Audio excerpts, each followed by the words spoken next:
හොඳයි එසේනම් පිළිගන්න අපගේ අවසන් තරඟකරු කසිකබල් මොට්ටරාලලාගේ කුක්කුබයියන් මුදියන්සේලාගේ හුච්චා ජයසිරි මංගලම් ඔබටයි මේ ඇරයුම. අඩෝ අපි හුච්චා එන්නේ. ගහපන් බෙරේ ගහපන්. ඩෙන්කුඩු තකට දොමිකිට ඩෙන්කුඩු තකට දොමිකිට ඩෙන්කුඩු තකට දොමිකිට තා දොමිත ගත දොමිකිට තරකිට කුන්දත් තා ජින්ජින් තක දින්ජින් තක තක.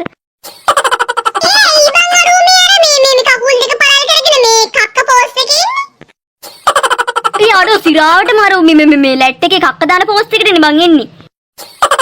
හුච්චා හැකි ඉක්මනින් වේදිකාවට පැමිණෙන්න. අඩෝ මොකද බං මේ මූණේ එල්ලගෙන ඉන්නේ?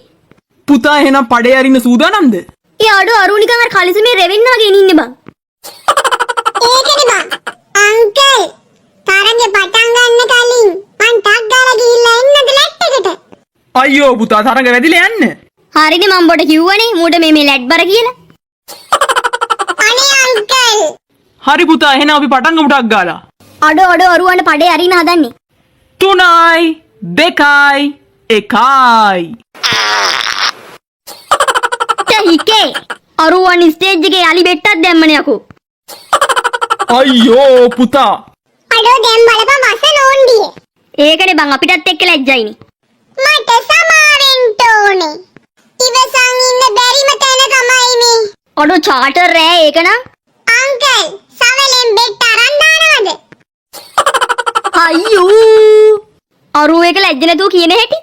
හරි පුතා ඔයා යන්නකෝ. දන්නේ නැද්ද ඉතින් පොඩි අකට තැබ්බවල් වෙනවා.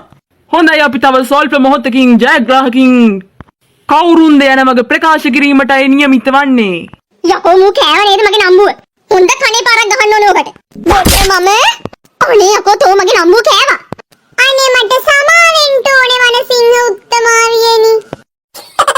සමාව ගහගනි. මං කියන්නේ යකෝ ස්ටේජ් එකේ කක්ක බෙට්ටක් දාන්න ලැජ්ජ නැද්ද යකෝ තොපිට? මොන තරම් ලැජ්ජාව